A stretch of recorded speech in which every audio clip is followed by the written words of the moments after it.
modificación, parte del año 2009, ¿no? El primer régimen SOCIMI.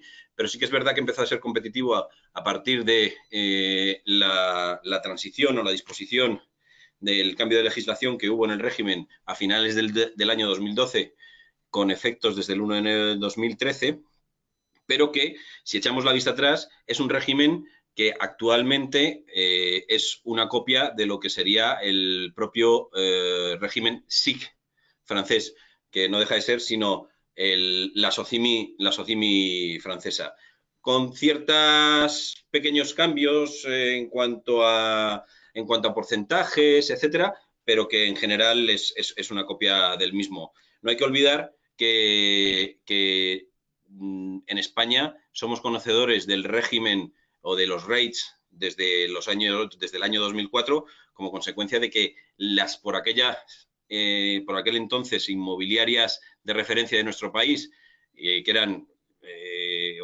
las cuales no han llegado a desaparecer, pero sí que alguna de ellas pues se ha transformado completamente, tenían su SIC parisina, es decir, Realia tenía su participación en SIC de París, Metrovacesa tenía su participación en Yesina, Colonial tenía su participación en SFL, y luego, como consecuencia de la entrada del régimen 4 a la SIC, donde impusieron una serie de barreras a la entrada de los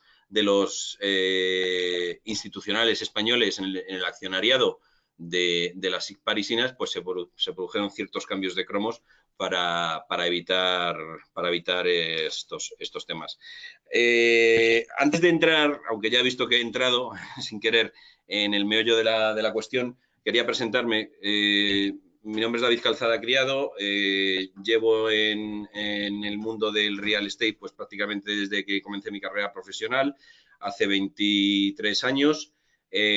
Actualmente soy el socio responsable de auditoría de Grant Thornton en Madrid y dirijo también el departamento de real estate. Con anterioridad, y paso desde el principio, inicié mi carrera en Jones Lang LaSalle, actualmente JLL, como junior de research, y posteriormente he desarrollado prácticamente toda mi carrera como socio de auditoría en PwC, donde llegué a liderar el segmento de SOCIMIs en España, previo paso por haber estado 4 o 5 años viviendo en París, donde básicamente asistía a los clientes españoles de real estate en sus inversiones en las SIC francesas que he comentado anteriormente.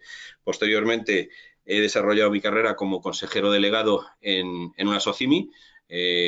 Pues una serie de inversores israelíes me pusieron al frente de la primera SOCIMI de carácter residencial con una motivación de crecimiento y captación de fondos que iba al MAP, ¿no?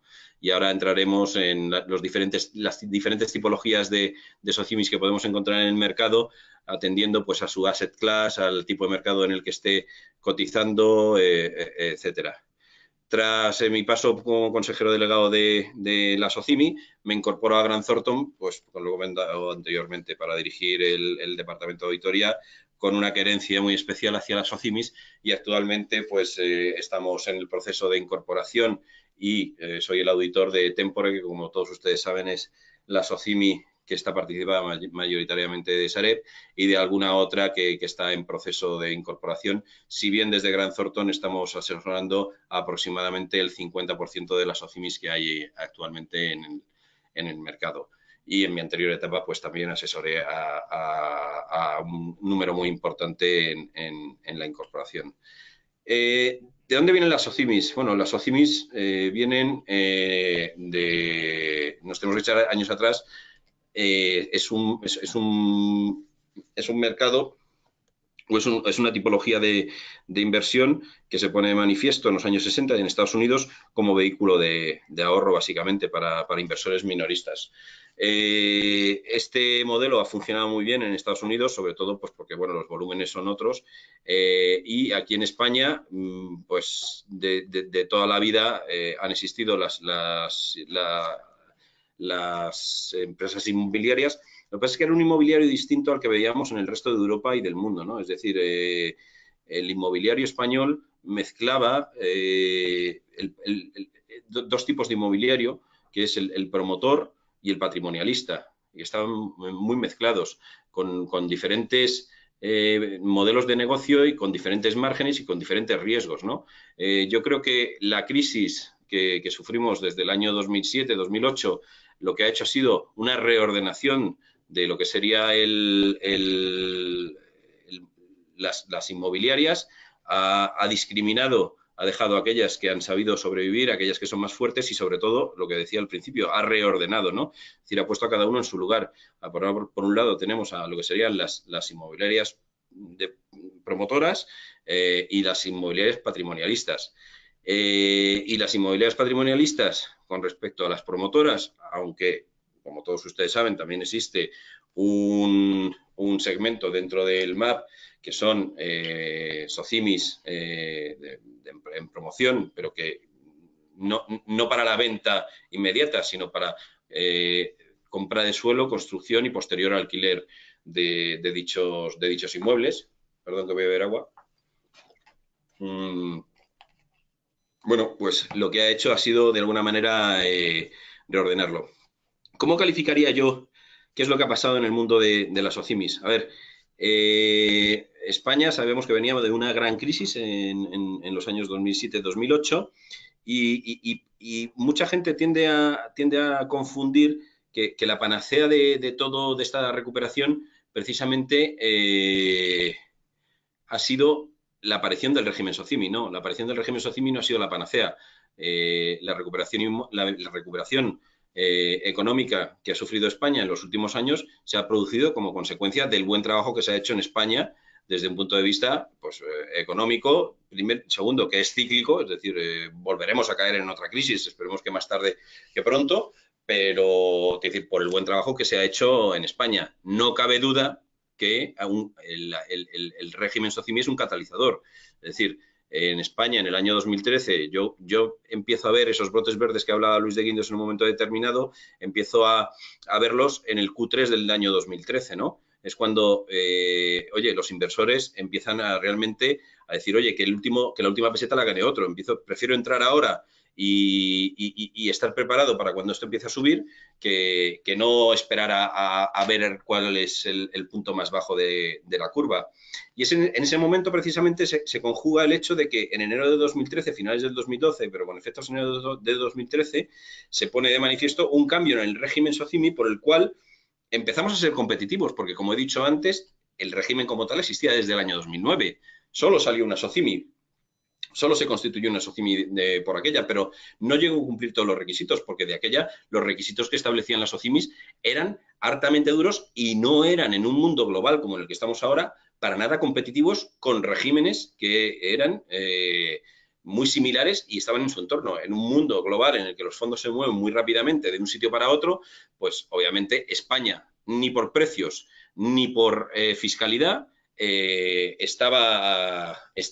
siendo competitiva como para atraer esos fondos. Es precisamente, como digo, en el Q3 del año 2013 cuando yo creo que esa conjunción, de hecho, se produce y se empieza a dar el despegue. Y este despegue, ¿por quién viene motivado? Pues viene motivado por el hecho de que las SOCIMIs, como todo el mundo sabe, tienen unos requisitos de inversión en el cual el 80% de su inversión tiene que estar realizada en activos aptos, ¿vale?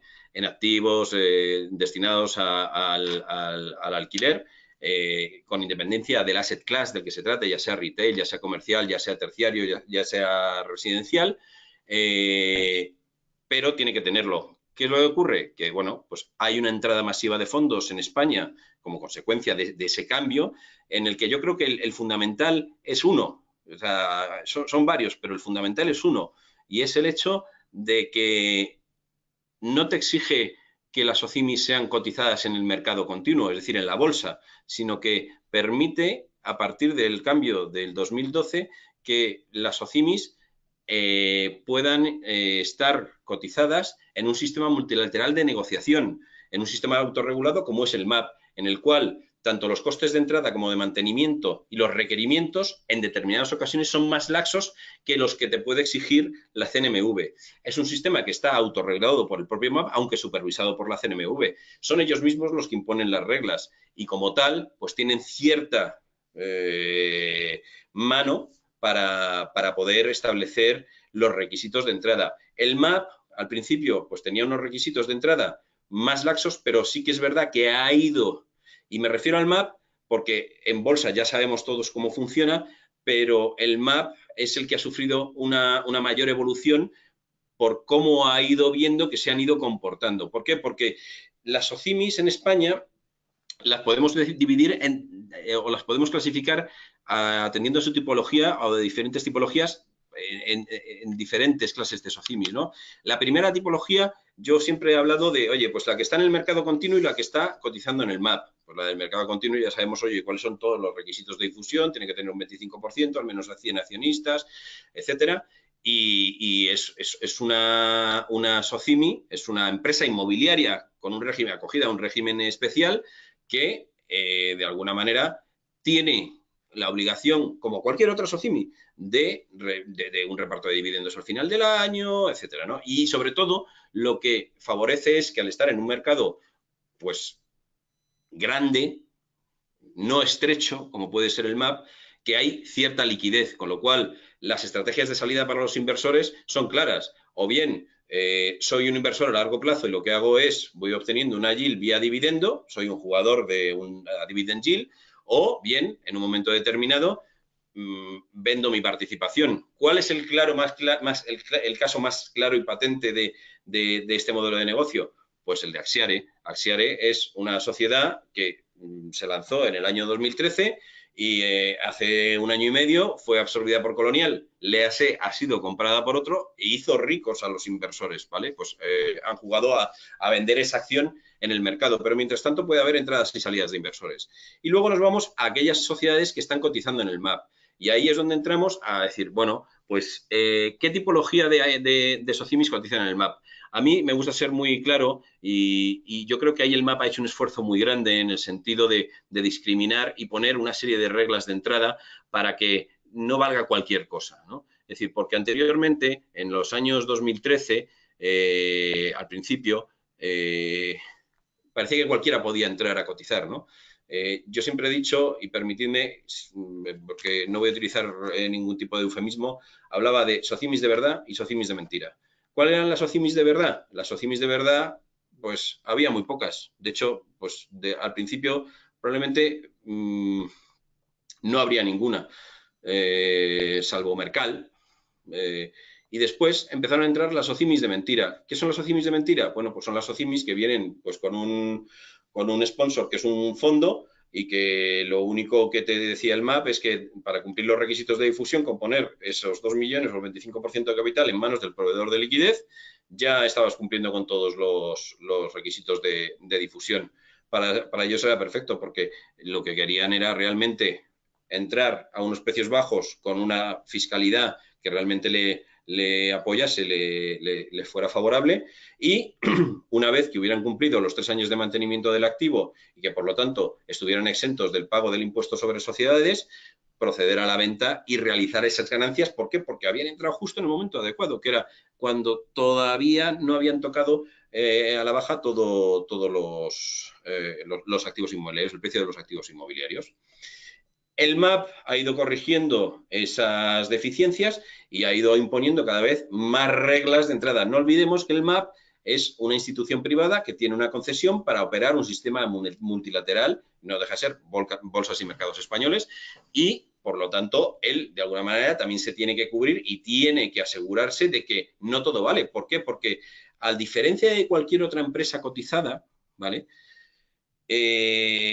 Las SOCIMIs yo siempre digo que tiene dos reguladores. Tiene, por un lado, el regulador fiscal, tiene que estar cumpliendo una serie de requisitos establecidos por el régimen fiscal y, por lo tanto, por la administración pública, ¿vale? Y, por otro lado, tiene que cumplir una serie de requisitos regulatorios establecidos por el propio regulador, por el MAP, ¿no?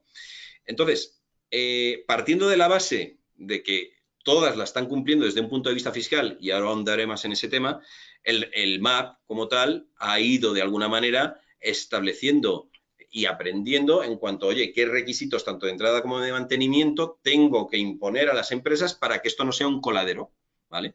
Se han producido diversas modificaciones en este sentido, de tal manera que, bueno, pues que ya establece un free float mínimo, se establecen una serie de requisitos de cara a la entrada a cotizar dentro del mercado que cada vez son más exigentes, de tal manera, pues oye, tiene que haber un business plan de las sociedades, no vale cualquier cosa.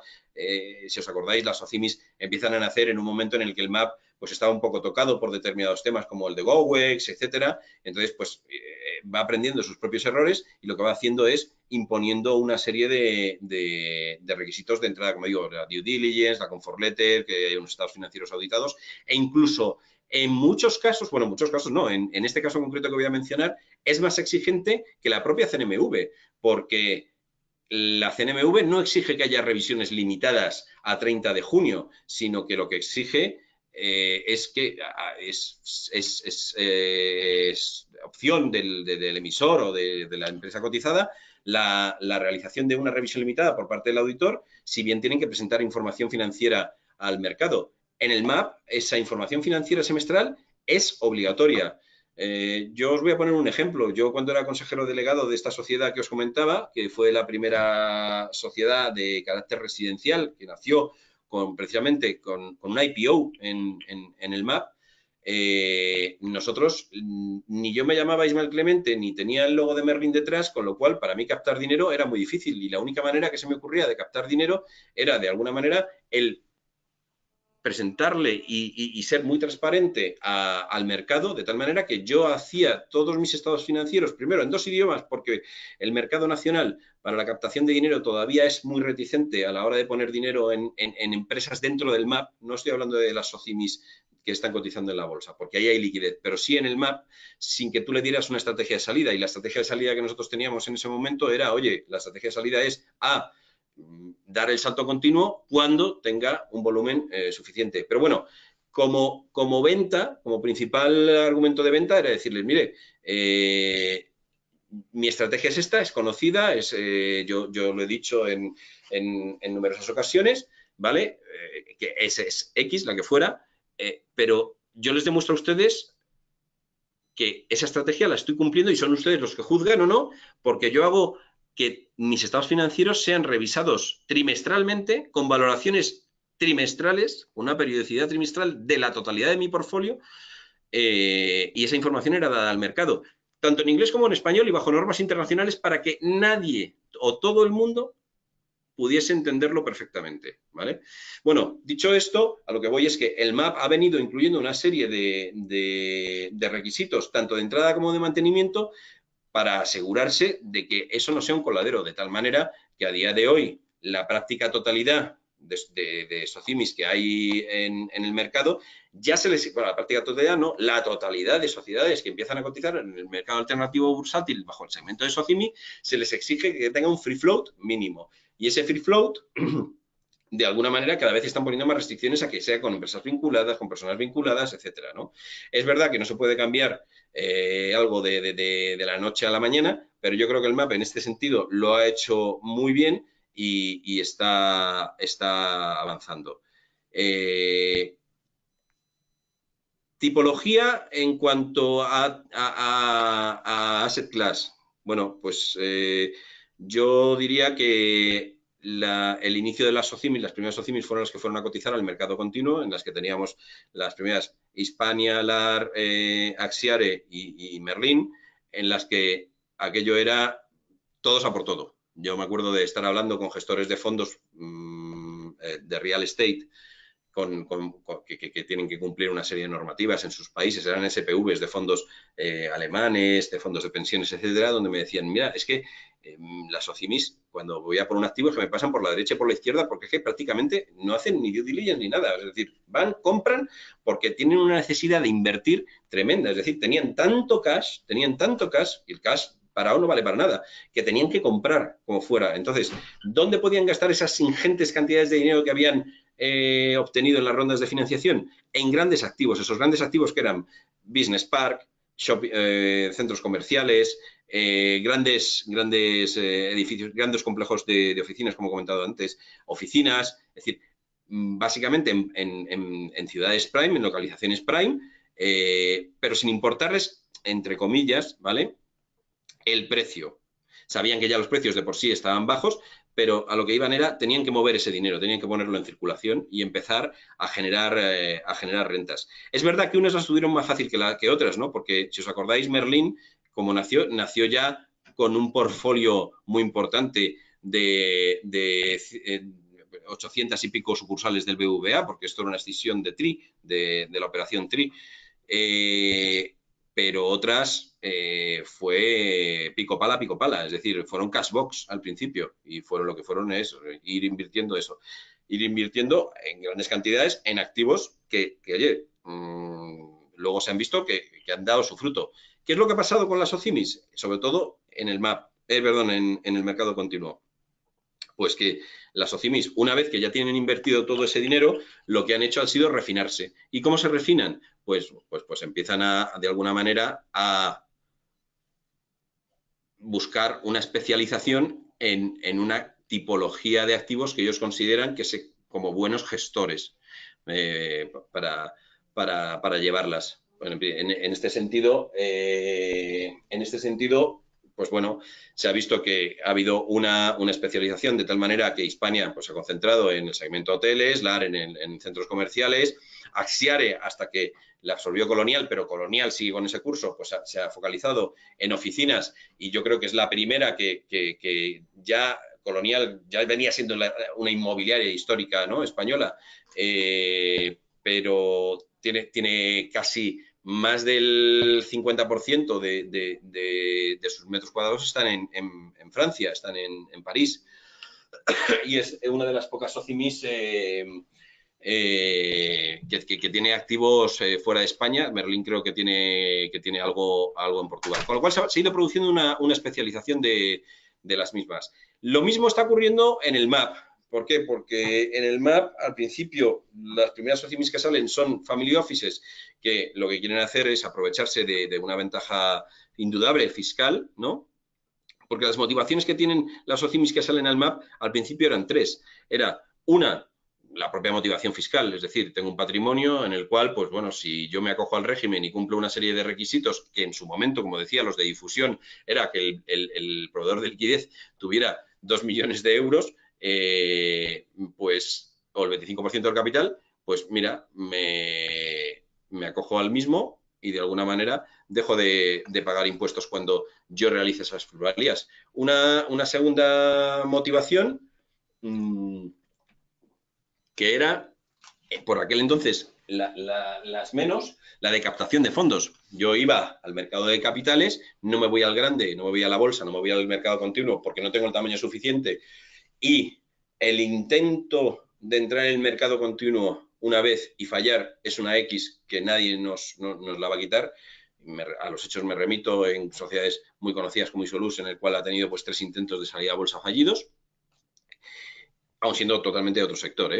Aquí hablo en términos generales. Y una tercera era el de la supervivencia. Recordemos cómo estaban las inmobiliarias ya persistentes, ¿vale? Empresas, no que nacen a tenor de este cambio de régimen tipo Merlin, Axiar, no, inmobiliarias ya existentes que por aquel entonces estaban sufriendo pues una serie de medidas fiscales que eran totalmente, a mi modo de ver, contraproducentes para la tipología de sociedades que eran. Y era, oye, yo tenía un cap a la deducibilidad de los gastos financieros. Recordemos que las empresas inmobiliarias, es decir, para maximizar la rentabilidad, tiene que haber un cierto grado de apalancamiento. Es decir, la remuneración del capital siempre es mayor que la remuneración de la deuda. Entonces, tenían un cap a la deducibilidad de los gastos financieros, un cap a la deducibilidad de las amortizaciones, o un cap a la deducibilidad de los impairments. Con lo cual, sociedad que se había constituido en el año 2004, cuando aquí todo eran rosas, de repente ve cómo cae en una causa de disolución mercantil / legal que hace que la única manera que yo tenga de salvarme es acogiéndome al régimen SOCIMI. ¿Por qué? Porque no tengo que pagar impuestos. Porque estas empresas, aunque estuvieran perdiendo dinero como consecuencia, aunque tuvieran una base imponible negativa, perdón, aunque tuvieran un resultado negativo, la no deducibilidad precisamente de esos gastos que yo acabo de mencionar hacía que tuvieran una base imponible positiva. Esa base imponible positiva hacía que tuvieran que pagar impuestos. Y eso hacía que tuvieran que repartir dividendos en determinadas ocasiones. ¿Qué es lo que ocurre? Que el regulador, y en este caso me remito al fiscal, ¿vale? Lo que dijo es, señores, si ustedes quieren acogerse al régimen SOCIMI y tienen una obligación de repago de deuda porque existen unos cash sweeps que ya tienen firmados con anterioridad, no les voy a dar ningún tipo de waiver para que ustedes paguen el dividendo. Y si tienen que pagar dividendo, páguenlo. ¿Cómo? Endeudense más. Con lo cual, obviamente, el tema era claro y patente. Se acogen al régimen SOCIMI y lo que hacen es dar entrada a sus acreedores financieros dentro del capital de las sociedades. Y había una, no sé si llevo 2 o 3 motivaciones, ¿vale? La captación de fondos, la supervivencia, el claro y patente que es el tener una ventaja fiscal proveniente del régimen. Y la cuarta, que se ha dado a veces, ¿vale? Y bueno, con bastante frecuencia, era la de proteger un patrimonio familiar. Es decir, en familias en las que se había creado o constituido un patrimonio familiar importante, un patrimonio inmobiliario, perdón, importante, han ido pasando las generaciones y donde antes había una persona, ahora había 13 en las que repartir. Entonces, la manera de no romper ese patrimonio, que era pues cambiándole papelitos por inmuebles, en vez de dar inmuebles a cada una de esas personas, repartirles papelitos. Y esos papelitos, pues oye, si esa persona en cuestión los quería vender, pues que los vendiese. ¿Problema que se iba a encontrar? El MAP, uno de los problemas que tiene a día de hoy, como consecuencia de que no hay una confianza por parte de los inversores o que no hay estrategias definidas de salida en determinados vehículos, porque hay otros que sí que son líquidos, pues uno de sus mayores calvarios es que no existe esa tan ansiada liquidez. Es decir, yo meto dinero hoy, yo meto 100.000 euros hoy en una sociedad del MAP y a saber cuándo los puedo recuperar. Entonces, ¿cuáles son las SOCIMIs que realmente están triunfando en el MAP? Bueno, pues aquellas que tienen una clara política de distribución de dividendos que te da su 5% neto anual, es decir, pues bueno, las telefónicas de toda la vida, las Matildes, ¿no? Yo tenía ahí un dinero y me iban dando una serie de dividendos. Y aquellas que lo que hacen es nacer con una vida finita. Es decir, ellos saben que de aquí a 7 años, más uno, pues siempre se dan un margen, van a liquidar la sociedad y en esa liquidación de la sociedad saben o pueden prever mucho más fácilmente que una empresa de duración indefinida cuánto es lo que estiman que van a poder, por cuánto estiman que van a poder vender los activos y como consecuencia de ello, qué TIR o qué rentabilidad les van a dejar a los accionistas. Son en esas donde realmente están triunfando dentro de lo que sería el MAP, pero como consecuencia ya digo, de esa falta de liquidez. Andando más en la cuestión, pues a día de hoy existen, como todos ustedes saben, hay una norma que está establecida en la Ley de Mercado de Valores que todas aquellas sociedades con una capitalización superior a 500 millones de euros tienen que dar el salto al continuo. Actualmente, si no ha salido hoy, entre ayer y hoy una, que todo está por venir, hay 61 sociedades, 61 SOCIMIs cotizadas en el MAP. Creo que eso ya es de lejos lo que es la suma del resto de segmentos que existe en el MAP, ¿vale? Y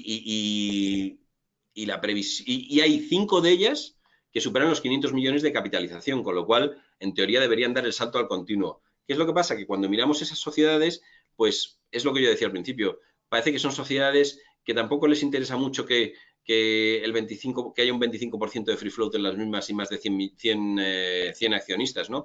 Porque son sociedades construidas a la sombra y a la manera de un propietario o de un family office, y no, tampoco hay un interés explícito por darlos. Cumplen con los requisitos mínimos de liquidez que establece el mercado alternativo bursátil, y de esta manera, pues bueno, están de alguna manera pues beneficiándose de este régimen sin que podamos decir que sean claramente fully compliant con lo que debería ser este régimen, ¿no? Que debería ser visto por todos los inversores como un vehículo de ahorro a largo plazo.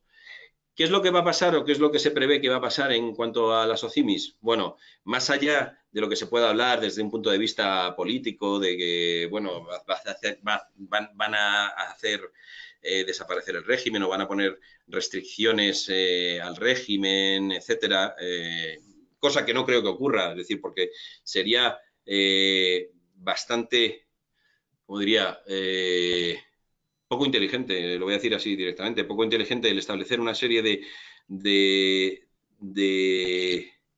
de cambios a peor en cuanto a la tributación a algo que se ha visto que funciona. Es decir, porque ¿cuánto es el volumen de inversión en inmobiliario que ha venido como consecuencia de las OCIMIS? Ya no hablo de las promotoras, que también, pero de las OCIMIS, ¿cuánto? ¿Y cuánto es lo que queda por llegar?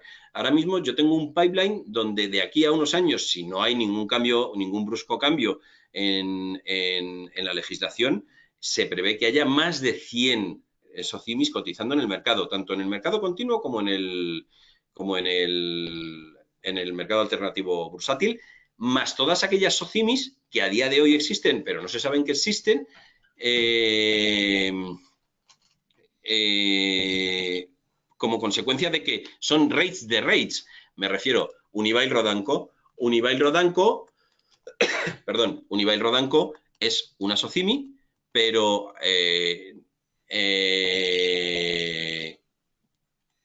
no está siendo cotizada como consecuencia de que la sociedad matriz de Unibail Rodanco ya cotiza en la bolsa de París. Pero bueno, la previsión es que haya cada vez más SOCIMIs con una más alta diversificación y especialización en cuanto a los activos. Ahora lo que está de alguna manera tirando, entre comillas, es desde hace unos pocos meses, año, es el residencial. Va a haber socimis de toda clase, se ha ido a hablar incluso de socimis de marquesinas de autobuses, pero hay socimis de gasolineras, ¿vale? Se va a extender a, bueno, las residencias de estudiantes, las residencias geriátricas, vamos a ver socimis de toda clase. Creo que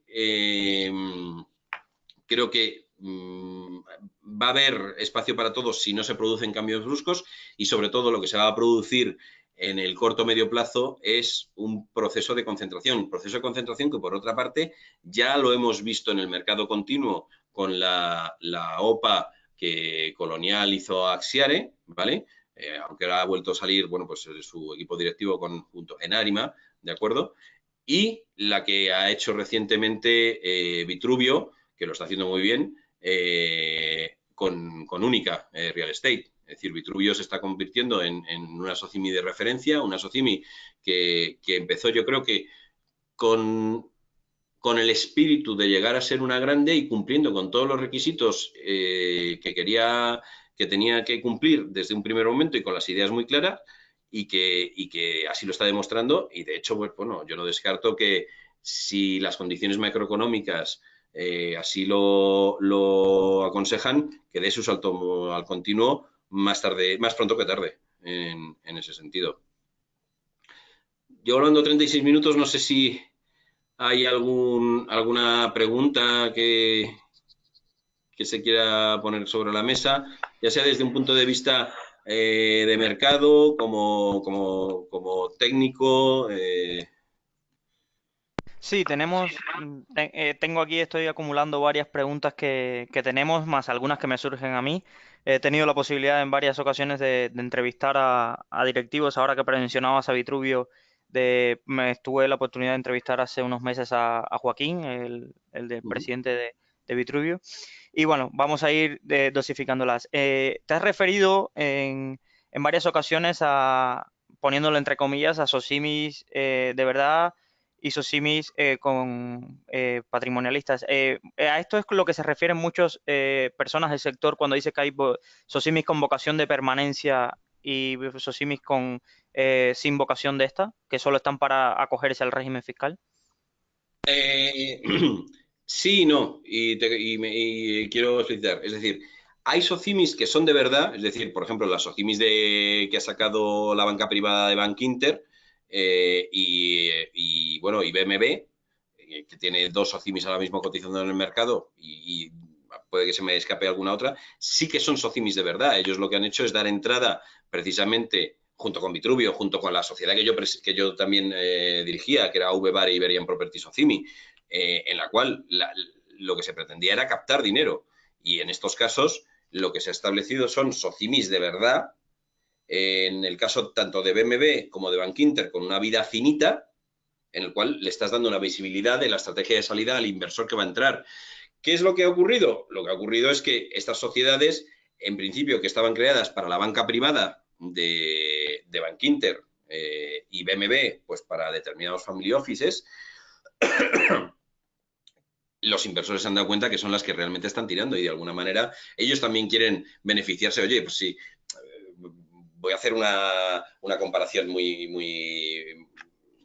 burda, ¿no? Pero decir, joder, si el rico de la banca privada de Bankinter está invirtiendo aquí, yo también tengo la oportunidad de invertir, yo también quiero invertir, ¿no? ¿Sabes? Pues voy a invertir y además, sobre todo, cuando sé que dentro de 5 años voy a recuperar mi dinero. Es prácticamente un bono y además está gestionado pues por Zona de Sierra, el Ores, es decir, por reconocidos actores en el prestigio en cuanto a gestión de los inmuebles. Y contribuyó tres cuartas partes de lo mismo. Por lo tanto, de verdad y de mentira, no es que tengan una vida finita o no. Las de verdad son las que nacen con una intención de una captación de fondos, aunque tengan una vida finita, y las de mentira son aquellos fondos en los cuales cumplen los requisitos mínimos eh, de difusión y lo que pretenden es, en cuanto puedan, pues poner en valor vía venta los activos inmobiliarios. Perfecto. Tenemos otra pregunta acerca de que si las OSIMI serán el único instrumento que quedará para invertir vía vehículo de inversión en inmobiliario, ya que creo que solo quedaban dos FII, fondos de inversión inmobiliaria, si mal no recuerdo. Parece que sí, parece que sí. Por el momento sí. Es decir, ahí los FI tienden a su desaparición y entonces lo que quedará es la SOCIMI. Yo lo que digo, lo que siempre he dicho, es decir, no nos carguemos la SOCIMI, no hagamos de la SOCIMI una SICAP, no la comparemos con una SICAP, porque entonces es cuando las SOCIMIs estarán destinadas desde un punto de vista regulatorio a su desaparición, porque entonces el regulador fiscal es cuando va a decir, oye, tú estás utilizando este instrumento que yo te he dado como método de ahorro, como método de inversión, como método para fomentar. Es decir, porque no olvidemos, es decir, la SOCIMI no es un vehículo de evasión de impuestos. La SOCIMI es un vehículo que lo que hace es el diferimiento de la tributación. Es decir, lo que dice es, no paga la sociedad, paga el que detiene las acciones de la sociedad siempre cumpla una serie de requisitos. ¿Vale? Entonces, yo lo que siempre digo, no nos carguemos el vehículo, hagamos que crezca, hagamos que de alguna manera el regulador no tenga, no le demos razones al regulador para que tenga que cambiar o imponer más restricciones a que la SOCIMI pues sea vista como un mero instrumento de evasión del pago de impuestos, que no lo es. La siguiente pregunta que tenía acumulada era eso, si podías aportar un poco de claridad acerca de la fiscalidad y la tributación de las OSIMIs, que tanto en algunos medios y algún político habla acerca de como si evadieran impuestos. Vamos a ver, la SOCIMI no evade impuestos. La SOCIMI lo que ocurre es que lo que te establece es que la SOCIMI en sede están exentas de tributación de impuestos siempre y cuando cumplan una serie de requisitos, los cuales no siempre son cumplidos, ¿vale? Ya hay SOCIMIs que han renunciado al régimen por no poder llegar a cumplir todas las condiciones establecidas en el régimen y que han tenido que liquidar sus impuestos junto con sus intereses de demora y con sus penalidades, ¿no? Correspondientes. Entonces, aquí lo que la SOCIMI te dice en un momento determinado, el régimen SOCIMI lo que dice en un momento determinado es, oiga, señores, usted SOCIMI, usted persona jurídica SOCIMI, para no tener que pagar impuestos, tiene que cumplir una serie de requisitos. Quizá el más significativo sea el que tenga que estar cotizado en un sistema multilateral de negociación o en una bolsa o del espacio económico europeo o de cualquier otro país con el que exista un intercambio efectivo durante todo el ejercicio de información fiscal. De tal manera que nos podemos encontrar SOCIMIs que a día de hoy puedan estar cotizando en Sudáfrica. No es del espacio económico europeo, pero tiene un régimen similar y existe un intercambio fiscal de información. Y lo que te dice es, oiga, todos aquellos accionistas que tengan más de un 5% de participación en la SOCIMI tienen que, de alguna manera, justificar que al menos pagan un 10% de impuestos por los dividendos entregados por las SOCIMIs. Porque si no, sería la SOCIMI la que tendría que, de alguna manera, tributar por esos dividendos un 19%. ¿Qué pasa? Que las SOCIMIs, de cara a evitar contaminaciones o a evitar accionistas que puedan contaminar al resto de accionistas, establecen pactos de accionistas en los cuales lo que se establece es, señor, si usted, como consecuencia por sus circunstancias personales, por donde esté viviendo, por lo que sea, no es capaz, tiene ese porcentaje de participación determinado, no es capaz de asegurarme que usted tiene tributa al menos un 10%, yo lo que voy a hacer es que le voy a hacer una retención a cuenta, ¿vale?, sobre esos dividendos, de tal manera que, como usted no me ha justificado, y así es como se establecen normalmente los estatutos de las SOCIMIs, como usted no me ha justificado que está tributando esto, yo, por si acaso, para evitar cualquier tipo de perjuicio para la SOCIMI y para el resto de accionistas, le retengo un 19% que lo ingreso en Hacienda. Perfecto. Tenemos otra pregunta acerca de si el MAP es solo un requisito legal o aporta un valor a la SOCIMI cotizar en el MAP. A ver, como he dicho al principio, una de las obligaciones de las SOCIMIs para mantener el régimen es que tenga que ser cotizada. Y cotizada puede ser tanto en el mercado continuo como en un sistema multilateral de negociación. A día de hoy, el único sistema multilateral de negociación que tenemos en España es el mercado alternativo bursátil. El MAP, el único pero que tiene, pero que es intrínseco al propio MAP, es la falta de liquidez que tiene. Pero a día de hoy, es decir, yo creo que desde sus inicios ha dado unos pasos muy importantes de cara a, de alguna manera, asegurar que aquello no es un coladero y que, por tanto, toda sociedad, y en este caso me voy a referir únicamente a las SOCIMIs, que entran a cotizar, cumplen con una serie de mínimos, ¿vale? Con una serie de mínimos de tal manera que puedan aportar cierta garantía a los inversores que vayan a cotizar, que vayan a invertir en dichas SOCIMIs. Perfecto. Hace una semana salió un acuerdo entre Grant Thornton y Armanext para fomentar la salida de SOCIMIs al Euronext. Ya algunas empresas del MAP, del sector de empresas en expansión, han anunciado también que harán un dual listing para operar en Euronext. Es una tendencia, es decir, veremos SOCIMIs cotizadas en España o españolas cotizando en Euronext en busca de la liquidez.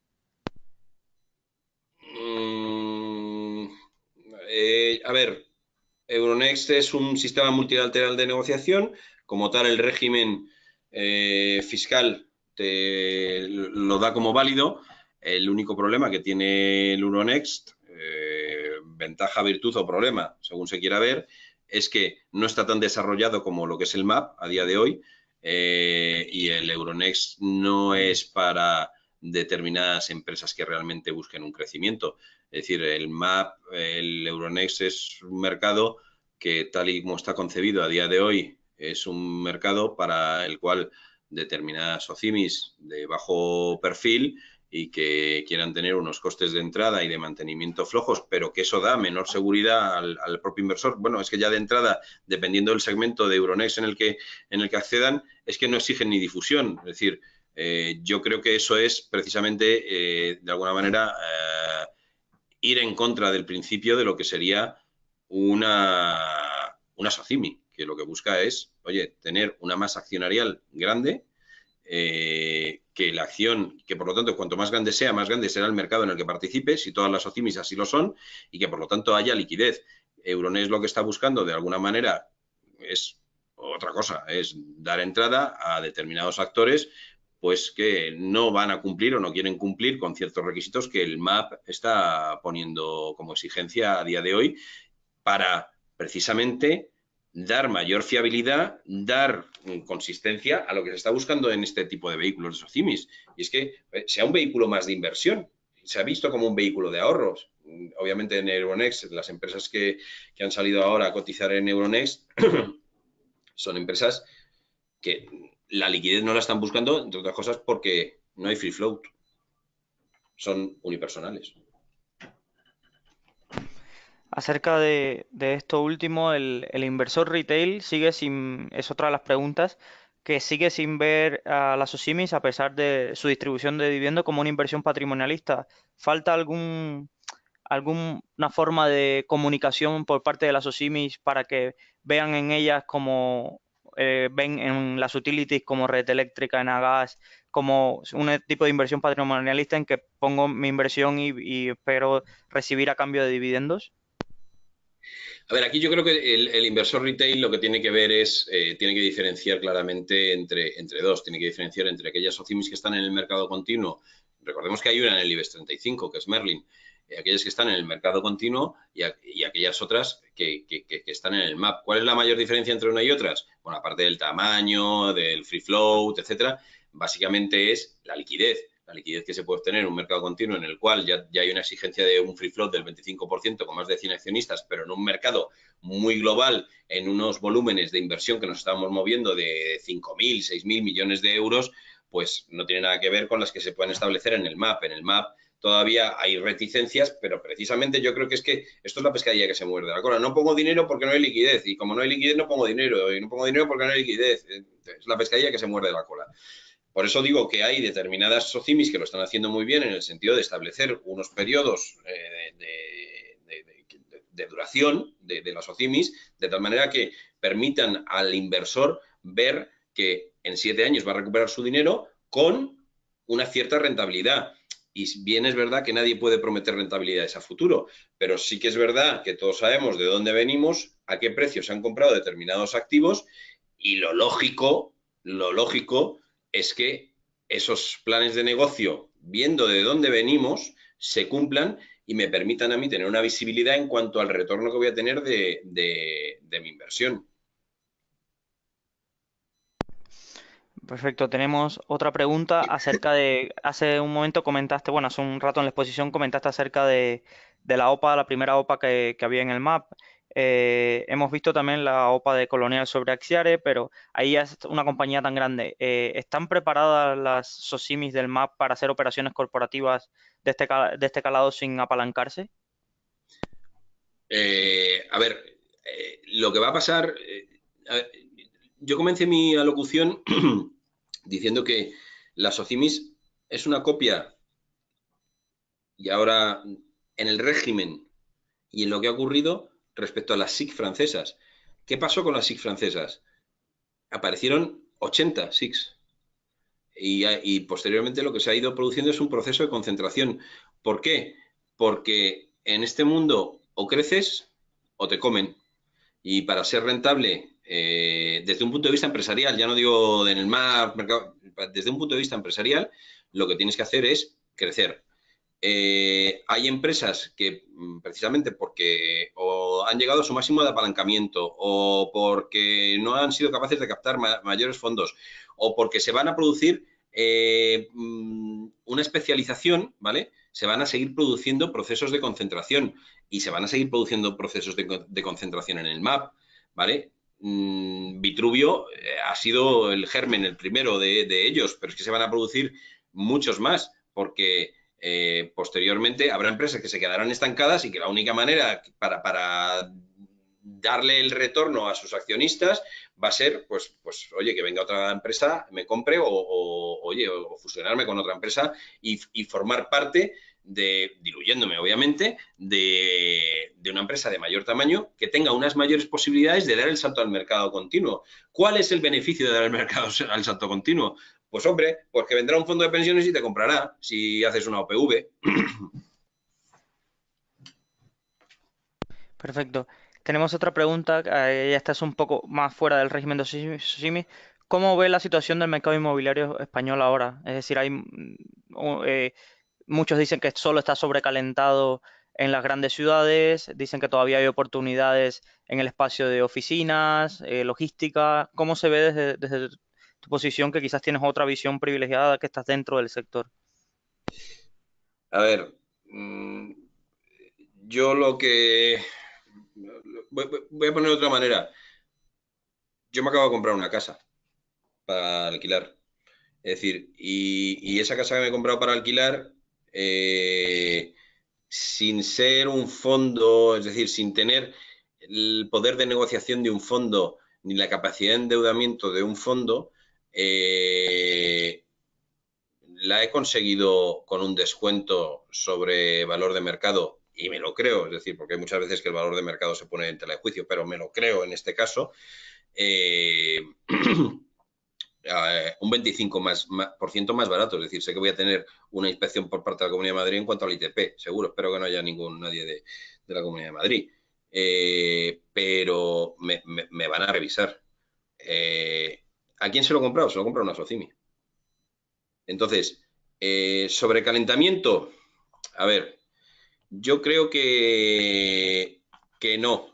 Es decir, primero, quiero diferenciar, ¿eh? Es decir, el sobrecalentamiento aquí en España vino por la compra de vivienda, no por el alquiler de vivienda, ¿vale?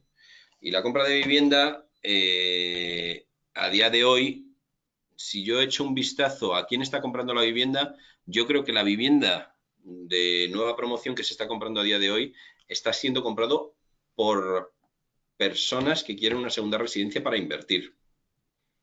¿Por qué? Porque a día de hoy la financiación todavía no está fluyendo al mercado como en años anteriores o años precrisis. De tal manera, yo siempre pongo un ejemplo y es aquella persona que tiene un salario pues de 24.000 euros al año, ¿vale?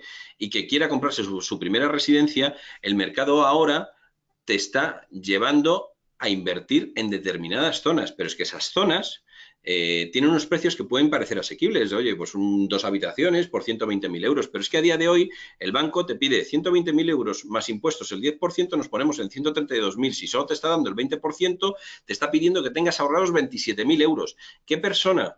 Y me estoy refiriendo a la práctica, es decir, a la mayor parte de la población española. ¿Qué persona en una gran ciudad quiere comprarse una segunda, o sea, una primera residencia, ¿de acuerdo? De 120.000 euros más impuestos y tiene ahorrados 27.000. No te quiero ni contar si encima la tienes que pintar o meterle algo de CAPEX. Entonces, a día de hoy, el comprador de primera residencia, o sea, primero, el comprador que está comprando a promotoras, yo creo que es básicamente inversores particulares. Entonces, desde ese punto de vista, el inversor particular que está comprando para alquilar, todavía no se está produciendo un sobrecalentamiento porque no está habiendo una excesiva financiación al mercado que haga que se calienten los precios. Otra cosa es que cuando yo miro a los precios de las nuevas promociones, ¿vale? Tengan sentido los precios a los que están ofertando las mismas. ¿Por qué? Porque yo me he encontrado con, y esto va por barrios, pero me he encontrado con unos precios de primera construcción que vamos, me parecen insostenibles. Y yo creo que van a tener que bajar. Pero oye, si siguen construyendo, el perfil del directivo de la promotora ha cambiado muchísimo. Es decir, ahora tenemos a Davides Martínez, tenemos a Juanes Velayos, tenemos a Juan Carlos Gómez Pintado, tenemos a José Juan Montes. O sea, es decir, son verdaderos especialistas, no son un señor que tenía terrenos y venido a más que se pone a construir, no. Es decir, son más bien promotores de cuello blanco, muy financieros, muy profesionales en ese sentido. Entonces, no estoy viendo un sobrecalentamiento, todo va por barrios, pero, es decir, pero porque lo están controlando y sobre todo, ¿por qué no puede haber un sobrecalentamiento? Porque no está habiendo una financiación al mercado que realmente haga que se sobrecaliente. Me siento muy identificado en el ejemplo que pusiste del ejemplo real de un salario y que quieras ahorrar y la verdad que es cierto que es prohibitivo, es decir, con la capacidad de ahorro que actualmente tiene, con los salarios que se están cobrando, la capacidad de ahorro para enfrentar una disposición para comprar una vivienda por esos precios es insostenible desde ese punto de vista para primera vivienda e incluso más las nuevas promociones. Nosotros estamos aquí en Valencia y las nuevas promociones hay en algunos sitios que ya sobrepasan en sitios que normalmente una vivienda solía sobre los 120, 130, nuevas promociones están por encima de los 250. Es decir, es, Y, es, y Luis Ángel, a lo mejor lo valen, es decir, las calidades con las que se están construyendo a día de hoy no tienen nada que ver con las calidades que estaban construyendo anteriormente, ¿vale? Pero, ¿qué pasa? Que la gente va a discriminar y va a decir, oye, pues prefiero irme a un piso de hace 15 años, ¿vale? En el que, como yo te he dicho, yo acabo de hacer mi propia inversión, es decir, me creo todavía el mercado inmobiliario. Es que, ¿qué otro producto te ofrece a día de hoy una rentabilidad en el residencial? Te estoy hablando, que es el más seguro y por lo tanto el que menor rentabilidad te puede dar en un momento determinado. En el residencial, que puedes llegar a conseguir 6 netos, ¿eh? sí, sí, efectivamente. Es decir, de rentabilidades esos, hoy por hoy ninguno. Ni los grandes fondos de inversión que tanto, pues este año van de capa caída, así que sí, no hay esos activos que te puedan dar esa rentabilidad. Uh -huh. Tenía otra pregunta y era acerca de, comentaste que ya hizo simis y están apareciendo esos simis de nuevo tipo. Es decir, ¿el prototipo de la Sosimi española está muy centrado en residencial o hay de todo? A ver, el residencial yo creo que ha sido lo último que se ha tocado, ¿vale? Porque el residencial, primero, y me pongo como ejemplo, nosotros fuimos la primera Socimi puramente de residencial, 100% de residencial. El residencial tiene muy mala prensa, no lo olvidemos. Es decir, tiene muy, muy, muy mala prensa. Es decir, ya existía Testa, Testa tenía muchísimo de residencial, ya existía, pero Testa no era Socimi, Testa se acogió al régimen Socimi hace un par de años, de hecho. De hecho, está cotizando en el MAP. Eh, pero tiene mala prensa, pues bueno, pues porque implica en muchos casos desahucios, tiene connotaciones sociales, etcétera. Pero el residencial es algo que, precisamente por la ausencia de financiación a los particulares para la compra de las casas, yo lo que siempre digo es que o te vas debajo de un puente o te vas de alquiler. Y si te vas de alquiler, como la oferta es menor que la demanda y la oferta no viene impuesta por las OCIMIS y los fondos, recordemos que los propietarios de casas, en su mayoría, y cuando digo su mayoría, en un 95% son particulares. Es decir, los que imponen los precios son particulares. No son ni las OCIMIS ni los fondos. Ellos Sí tienen que únicamente entre el 3 y el 5% del parque residencial español, ¿eh?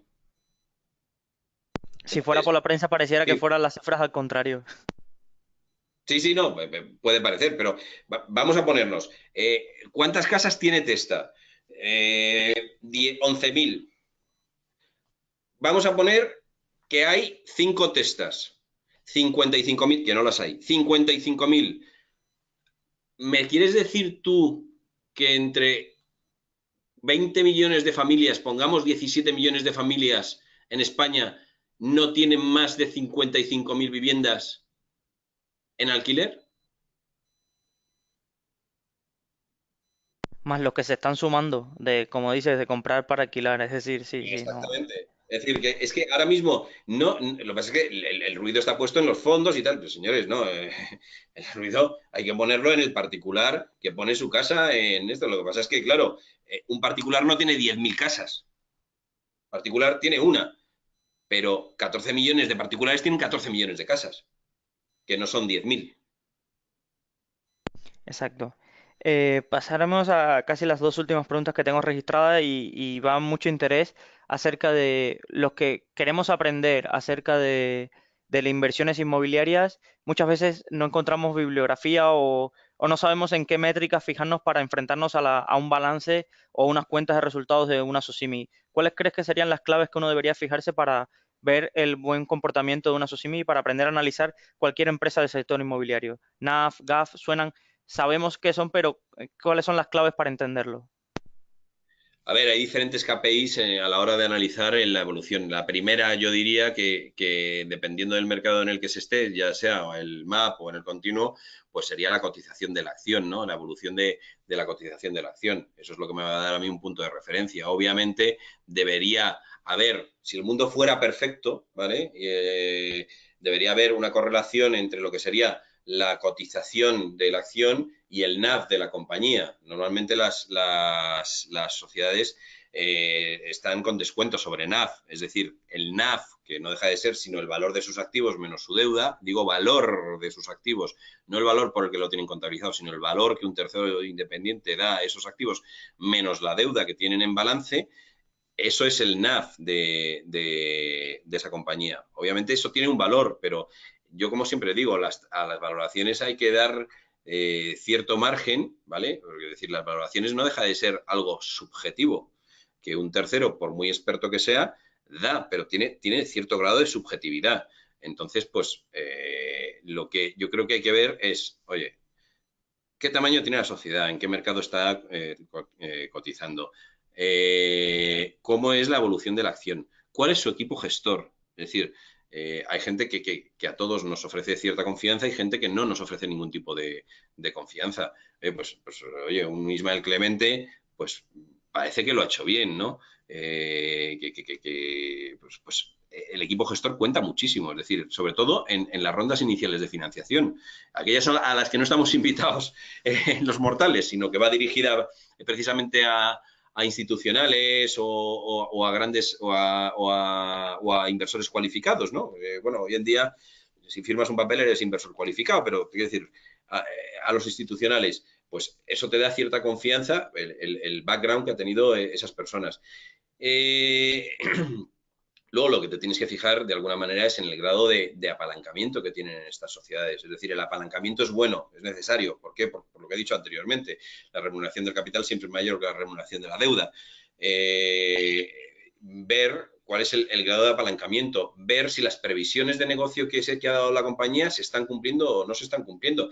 Y sobre todo también mirar mucho al entorno. Es decir, fijarnos qué es lo que está pasando en el país y aprender de lo que pasó en el pasado para ver si estamos en el momento adecuado de cara a invertir o desinvertir. Es decir, por KPIs nos podríamos meter podríamos hacer otro webinar sobre KPIs o cómo debería ser el balance idóneo de una sociedad. Pero bueno, yo básicamente lo que haría sería fijarme en estos temas que he comentado. Puede que se me haya quedado alguno en el tintero, pero es decir, que me fijaría en esto. Y oye, a día de hoy en las sociedades que están cotizando en el mercado continuo, todas tienen ratings, ¿vale? Es decir, hay agencias de rating. Bueno, lo que pasa es que también lo mismo, vuelven a ser subjetivas, ¿no? Es decir, tienen cierto grado de subjetividad.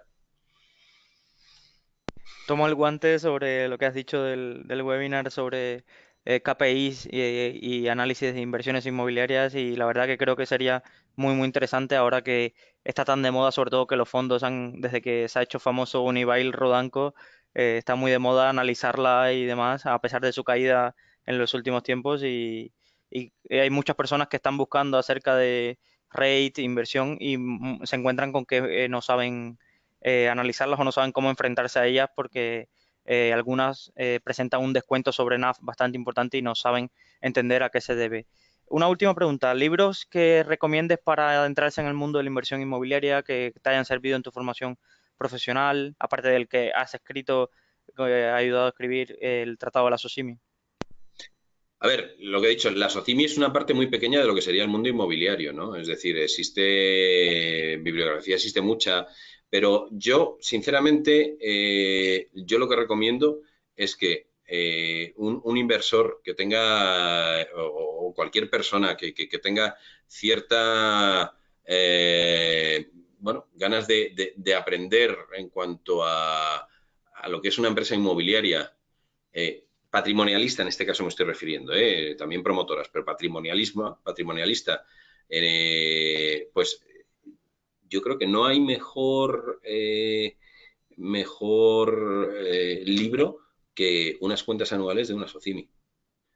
Y el compararlas y el ver cuáles son las diferencias y ver qué tipo de información se está dando, cómo se está dando.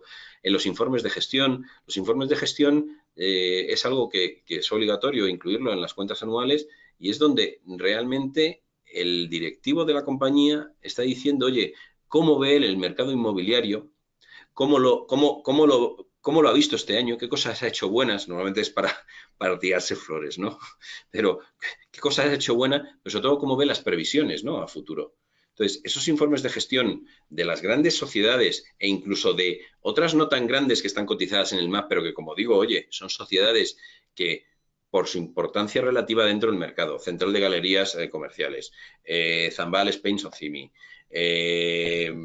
Vitruvio, sin llegar a ser un macro Ores, pues en todas ellas sí que podemos ver tendencias y podemos aprender cosas en cuanto a este tipo de sociedades, olvidándonos del régimen, ¿eh?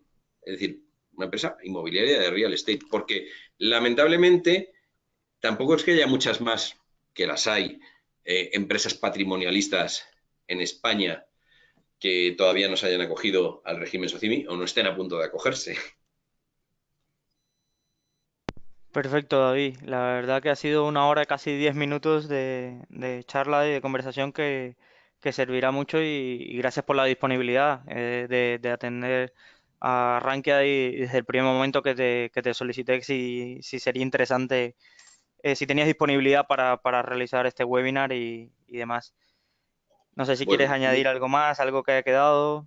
nada, no, muchas gracias a vosotros, muchas gracias a los asistentes y bueno, mis datos de contacto los tenéis a través de LinkedIn, David Calzada Criado, por si queréis contactarme y ahondar en alguna cuestión adicional. Si quieres dejo también mi correo electrónico que es david.calzada@es de España geronatarragona.com por si alguien pues ha quedado con algún tipo de duda, que no dude en ponerse en contacto conmigo. Perfecto, David. Muchas gracias y la verdad que espero que en una próxima ocasión podamos cerrar una fecha para que sobre algún tema de inversión en real estate e inmobiliaria. Perfecto, muy bien. Muchísimas gracias a todos. Buenas tardes. Gracias a ti. Buenas tardes.